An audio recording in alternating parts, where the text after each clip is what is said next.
کہ بساط بچھی ہوئی ہے، مورے ہلائے جا رہے ہیں۔ اور اس کے بعد آپ دیکھیے آئینی ترمیم آ گئی، پہلے 26ویں آئی، پھر اس کے بعد جب میں نے عرض کیا کہ ستمبر اور جو ستمبر کے ستارے ہیں یہ کہہ رہے ہیں جیسے وہ الگ الگ بیٹھے ہوئے تھے، آپس میں کمیونیکیشن کر رہے تھے، تو میں نے کہا تھا بساط بچھی ہوئی ہے اور مورے آگے پیچھے کیے جا رہے ہیں۔ اس کے نتیجتاً 27ویں آئینی ترمیم کا مسودہ سامنے آیا،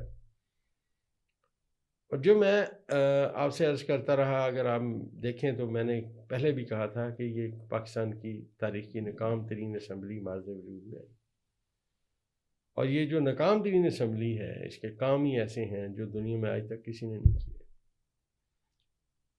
ان سے وہ کام لیے گئے جو میں نے آپ سے عرض کیا تھا کہ مانگے کی جنت سے دوزخ کا عذاب اچھا، کہ سیاستدان تو رہتے کم از کم۔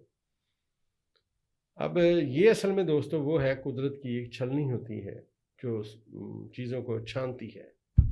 تو قوم کے سامنے ان کا کردار سامنے آنا تھا، ستارے وہاں پہنچے، جو میں نے آپ سے عرض کیا تھا پاکستان کے ذائچے میں اور پوری دنیا کے ذائچے میں بھی ایک دھوکے اور فراڈ کی نشاندہی۔ اب یہ امریکہ کے صدر سے لے کے آپ دیکھیں انہوں نے بھی کیا دھوکہ دہی کی باتیں کی۔ ہمارے وزیر اعظم محترم صاحب یہ بھی ان سے ملنے گئے، اس کے بعد بڑی لڑیاں ڈالی گئیں، اور اس کے بعد انہوں نے کہا میں نے تو یہ کہا نہیں ہے، میں نے تو ایسے کہا تھا، ہمیں تو وہ بات بتائی نہیں، ہمیں تو یہ کہا گیا تھا۔ اور دھوکے اور فراڈ والی باتیں کہ وہاں کچھ اور یہاں آگے کچھ، بعد میں انہی باتوں پہ عمل شروع۔ یہ ذائچہ بیان کر رہا ہے دوستوں۔ اور دھوکہ اور فراڈ کبھی ترقی نہیں کر سکتا، یہ قانون قدرت ہے۔ اس ذائچے میں جو آنے والے وقت میں دوستو چاند جب جائے گا تو یہ جا کے اب نیپچون کے ساتھ اکٹھا ہوگا، ایک دن یہ اور یہاں قیام کرے گا، 26 ہے، 27 کو بھی یہاں قیام کرے گا، 28 کو چاند بھی ناقص ہوگا، زحل بھی ناقص ہوگا۔ اور بہت جدی کی جس شخصیت کا میں نے آپ سے عرض کیا تھا جس میں وزیر اعظم بھی پاکستان لپیٹ میں آتے ہیں، ان کا جو ستارہ ہے زحل وہ اپنی ریورس ختم کرے گا، چاند وہیں ساتھ ہوگا۔ چاند حالات اور واقعات کو بڑی تیزی کے ساتھ اور بڑی شدت کے ساتھ لاتا ہے۔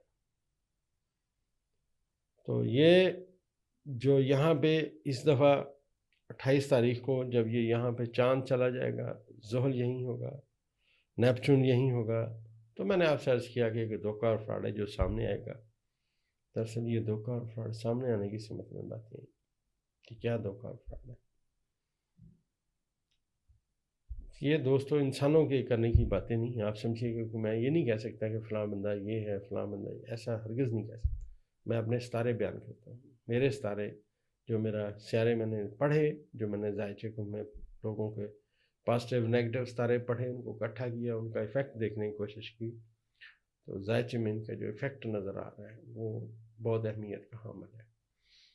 اور 28 تاریخ کے بعد زحل کا یہاں پہ ریورس ختم کرنا اور چاند کا یہیں پہ پہنچنا، نیپچون کا وہیں پہ موجود ہونا، اور اس سے اگلی ترین بات یہ ہے کہ آپ یہ سمجھیے ایک جوڑ لگے گا ستاروں کا۔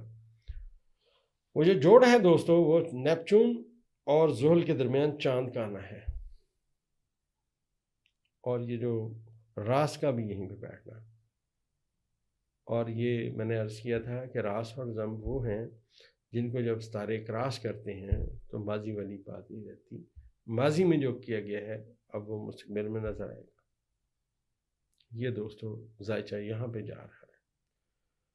آج کے ستارے، آج کے ذائچے میں جو چاند کی پلوٹو کے ساتھ کمیونیکیشن ہوئی، جو کران ہوا، اور اس کران کے نتیجتاً جو شمس نے اپنی طاقت چاند کو، جو میں نے آپ سے پہلے بھی عرض کیا تھا کہ یہاں پہ چاند کو جو طاقت ہے وہ شمس دے گا اور اس کے بعد مریخ دے گا۔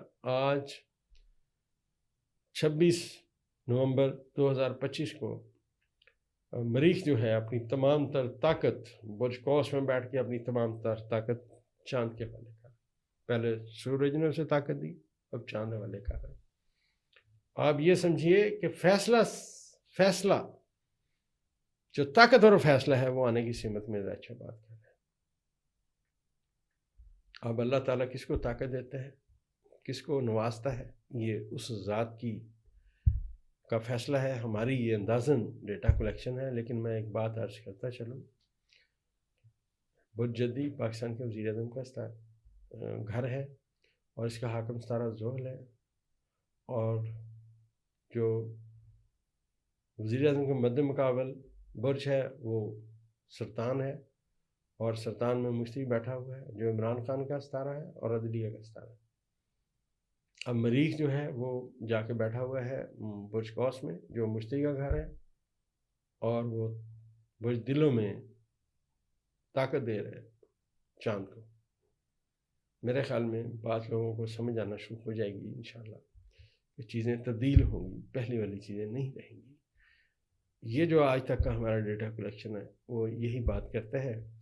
کل کے جو فردر ستاروں میں آگے کمیونیکیشن ہوگی، جو باتیں سمجھ آئیں گی ہمیشہ کی طرح انشاءاللہ وہ بیان کرنے کی کوشش کریں۔ دوستو، ہماری دعائی پولی کی اور آپ کے جسم میں موجود تمام فاسد مادوں کو کے اثرات کو زائل کر دیتی ہے، آپ کے جگر کو نئی طاقت دیتی ہے، اور اس کے ساتھ ساتھ جو چیزیں آپ نے کھائیں جنہوں نے آپ کے جسم کے اندر ایسیڈیٹی کو زیادہ کیا، تیزابیت زیادہ کی، نظام انہضام کو خراب کیا، ان تمام کو نارمل کر کے بہترین آپ کی صحت کو معاون ثابت ہوتی ہے صحت کے لیے۔ آپ بھی یہ ہماری دوائی منی بیک گارنٹی کے ساتھ نیچے دیے نمبر پہ آرڈر کر سکتے ہیں۔